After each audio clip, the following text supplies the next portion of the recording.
10나흘째 되는 날, 밤에 우리가 아드리아 바다에서 이리저리 쫓겨가다가 자정쯤 되어 사공들이 어느 육지에 가까워지는 줄을 짐작하고 물을 재어보니 20길이 되고 조금 가다가 다시 재니 15길이라. 암초에 걸릴까 하여 고물로 단넷을 내리고 날이 새기를 고대하니라.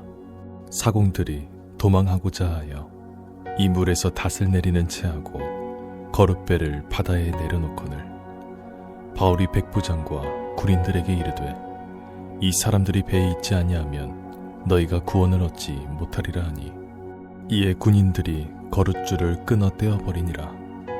날이 새어가매 바울이 여러 사람에게 음식 먹기를 권하여 이르되 너희가 기다리고 기다리며 먹지 못하고 줄인지가 오늘까지 10나흘인즉 음식 먹기를 권하노니 이것이 너희의 구원을 위하는 것이요 너희 중 머리카락 하나도 잃을 자가 없으리라 하고 떡을 가져다가 모든 사람 앞에서 하나님께 축사하고 떼어 먹기를 시작하매 그들도 다 안심하고 받아 먹으니 배에 있는 우리의 수는 전부 276명이더라.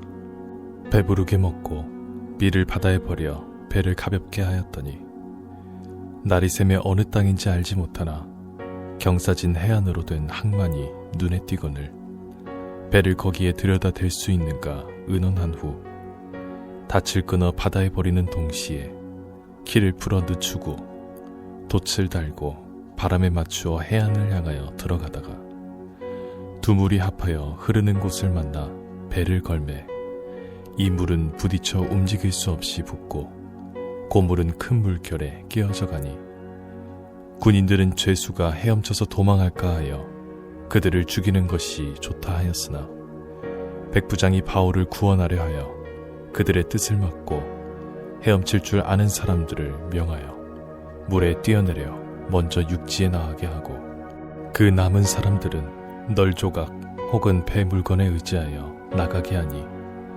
마침내 사람들이 다 상륙하여 구조되니라.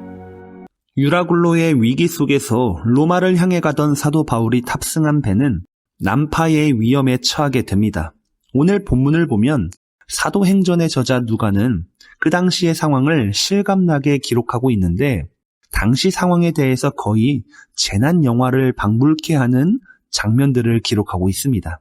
이 배는 거친 파도와 물살을 결국 이겨내지 못하고 난파 직전에 있습니다. 그곳에는 그 어떠한 소망도 없고 구원도 없이 그저 바다에서 죽을 위기에 처한 276명의 사람들이 죽음을 기다리고 있었을 것입니다. 그러나 그 중에 단 한 사람, 하나님이 선택하신 사도 바울은 하나님의 약속을 믿고 하나님께 소망을 품고 276명의 사람들을 위로하고 그들을 살려내기 위해 고군분투하게 됩니다.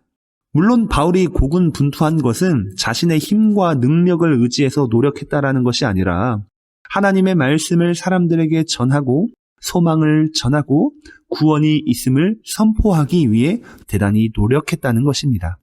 그러나 여전히 바울을 불신한 이들은 바울과 하나님의 약속을 믿지 못하고 배에서 도망하고자 합니다. 그들은 닻을 추가로 바다에 더 던져서 배를 안정시키는 작업을 하는 도중에 기회를 봐서 해변가로 도망가고자 했습니다. 그러나 그들이 선택한 그 길은 사는 길이 아닌 죽으러 가는 길이었기에 바울은 백부장을 통해서 그들의 계획을 무산시킵니다. 그로 인해 이 배에 있는 모든 운명들은 반강제적으로 하나님만을 의지해야만 했습니다. 이제 그러한 상황 속에서 바울은 사람들에게 음식을 먹을 것을 권면하며 다음과 같이 행합니다. 35절부터 보시면 떡을 가져다가 모든 사람 앞에서 하나님께 축사하고 떼어 먹기를 시작하며 그들도 다 안심하고 받아 먹으니라고 기록하고 있습니다. 거의 2주 동안 아무것도 먹지 못한 사람들에게 바울은 떡을 가져다가 하나님께 축사하고 함께 떼어 먹습니다. 그리고 그 모든 사람들이 다 안심하고 먹었다고 기록하고 있지요. 마치 이 장면은 초대교회의 성만찬의 모습을 생각나게 하는 부분이라 할 수 있습니다. 물론 지금 이 배 안에서 실제로 성만찬을 하고 있지는 않습니다. 그러나 바울은 하나님의 약속을 믿고 그래서 276명 그 누구의 머리카락도 잃을 자가 없음을 선포함으로써 하나님의 은혜를 떡과 함께 나눈다고 생각해 볼 때에 이 행위는 아주 중요하다고 생각해 볼 수 있습니다. 그렇기 때문에 이 배에 함께 타고 있는 유대인이든 아님 이방인이든 이제는 그 모두가 하나님의 약속이 성취됨을 목격하는 증인들이 될 수 있다라고 우리는 생각해 볼 수 있죠. 그렇게 바울은 영향력을 끼치게 됩니다. 그 바울의 영향력은 이 배의 실질적인 지도자인 백부장 율리오의 마음을 감동시키게 하게 되고 이제 배가 육지에 가까워지자 죄수들의 도망을 염려하여 죄수들을 죽이고자 하던 무리들로부터 바울을 포함한 다른 죄수들까지 구원하게 되는 아주 놀라운 일이 일어나게 됩니다. 따라서 결과적으로 그 누구도 다치지 않고 죄수들도 도망가지 않고 배의 모든 사람들이 하나님의 약속대로 안전하게 육지에 도착하게 된 것입니다. 오늘의 말씀을 묵상하면서 그렇게 바다 한가운데에서 미래가 불확실하고 생명이 위급한 재난 속에서도 사도 바울은 신실하신 하나님과 그 약속을 믿었음을 생각해 봅니다. 그는 그 약속을 믿었기 때문에 조금의 염려도 없었고 두려움도 없이 오히려 그 배에 있던 모든 사람들에게 선한 영향력을 전달할 수 있었던 것입니다. 물론 그 세상 사람들이 보는 바울은 여전히 죄수의 신분일 것입니다. 그러나 그들 마음 한켠에는 이제 바울에 대한 궁금증이 생겼고 과연 그가 어떠한 사람인지 그가 말하는 복음이 무엇인지 도전을 받았을 것이라 생각해 볼 수 있습니다.